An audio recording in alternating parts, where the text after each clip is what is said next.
Have a seat. Have a seat. Hey, Pooh. Hey, I'm back. I missed you both yesterday because I was out in L.A., of course, doing GMA, the After Oscar show. Yeah. And it was really, man, you don't realize how big of a difference that 3-hour time difference is. Oh, yes, honey. Especially when you lose it. When they were like, the car's going to pick you up at 2:30, I said, well, 2:30 what?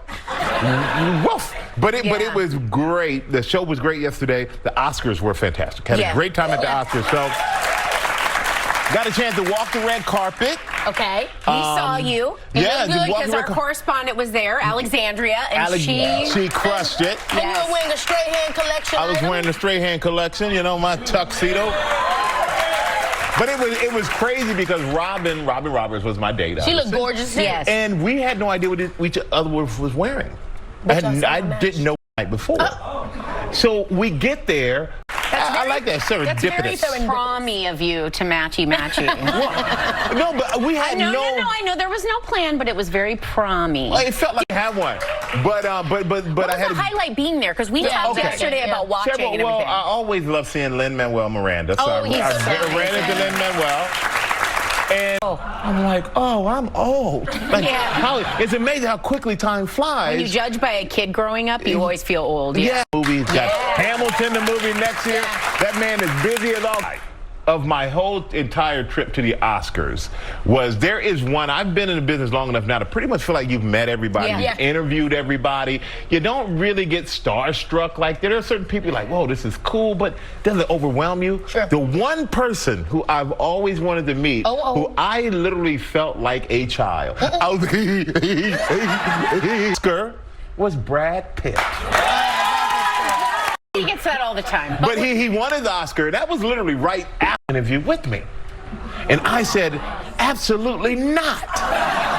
And she said, why not? I said, because it's kind of like you meet somebody, and I want to be cool. I don't want to be corny. You know what I mean? So I was like, no, I got to leave before he gets back, because if he gets back and he sees me, then it's going to be corny. So I got to go. Well, he's going to see this. Oh, I didn't think he was going to see this. Okay, all right. Well, I love Brad Pitt. The highlight of my trip. It made my Oscars. Congratulations everybody who was nominated or won. It was an incredible show. Who else did you love? Like, I know you say you don't get starstruck, but there are those people that are fun because when you, by the way, you golf with half of them. That's what you do when you're Michael Strahan. Yeah, right. But I mean, when you see, were there any friends you hadn't seen in a while that you got to actually hang out with? I usually do because we had the early call time, and I thought about doing how I used to do. You said stay up. You didn't. I'm too old now, I think. Yeah, she loved her outfit. Well, not only her, but you forget, like, too, you know, a musician. So to see how talented, she kicked up the energy to a point at the beginning where it was like amazing. Chris Rock and Steve Martin, when they came out, like they just kept setting the tone. I enjoyed the show, and it's the first time I've actually been in the theater to watch it. How was Eminem? Because that came out of nowhere. And the whole audience, the heads were like, everybody so shocked because then he came out. At first, everybody was confused. Like, I was too. Is that Eminem? What is he doing? But then once he start going, you're like, just the clips of the audience. Mom spaghetti on my sweater. But when you saw the clips, it spanned the ages. Everyone was getting the lyrics right, and you're seeing young people, and you're seeing not old people, but less young people. Everyone's like singing and like going like this, and I was like, this is really hitting home there. I think it's a song that everybody can relate to. Hitting home there. I think that's the reason why. It was really hitting home there. Enough about me and the Oscars, because we're going to go to something new and something different. It is time for Lunch Dish.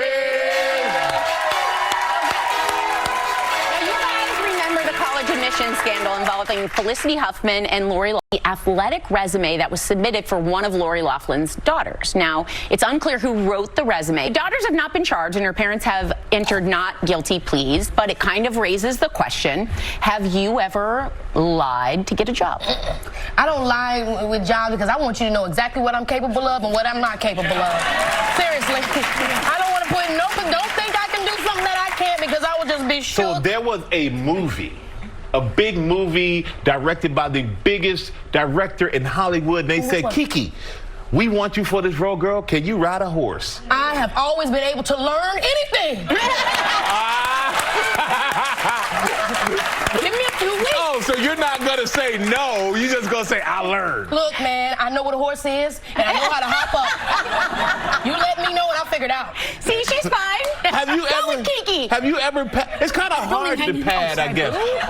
Have you ever padded anything? Well, one time. So what is Detasseling? That's like It's pulling in the the stuff off the corn? Yeah, and you had to be yes. 14. You just lied about your age. I lied about my age because my sister wanted was to work. Yeah, well, my sister and I was like, it's okay, and they never checked, and so I worked the whole summer. A boss lady from the start. Yeah. Okay. So I mean, it is lying, but Well, that's But it's a little different. I mean, it's not like everyone was fighting for a position in the field. It's not a Hollywood movie. But okay, if that's the case, then yeah, I've done it, but Okay, not necessarily for me. Because the same thing about working and being too young to work. But it's the job that I really wanted, and my brother Victor, he was old enough and he got the job, but I went in and I did the job.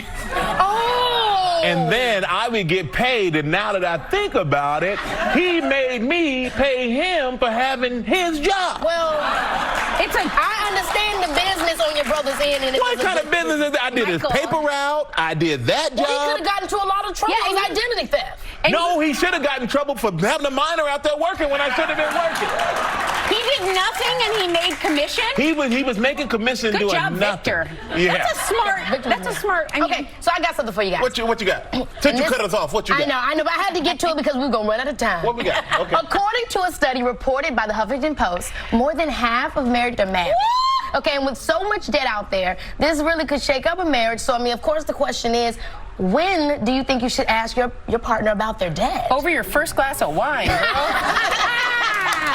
Hold on. What are you doing? It's like, I'd like this special. Do you have debt?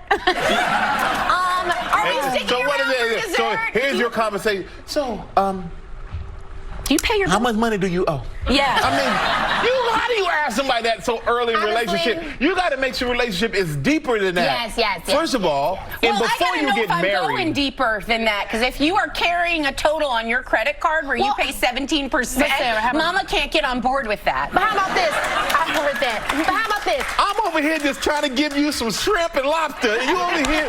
But if we get that deep to the point we're talking about marriage, when that contract starts getting written up, that's when we start saying your debt is your debt, and my debt is mine.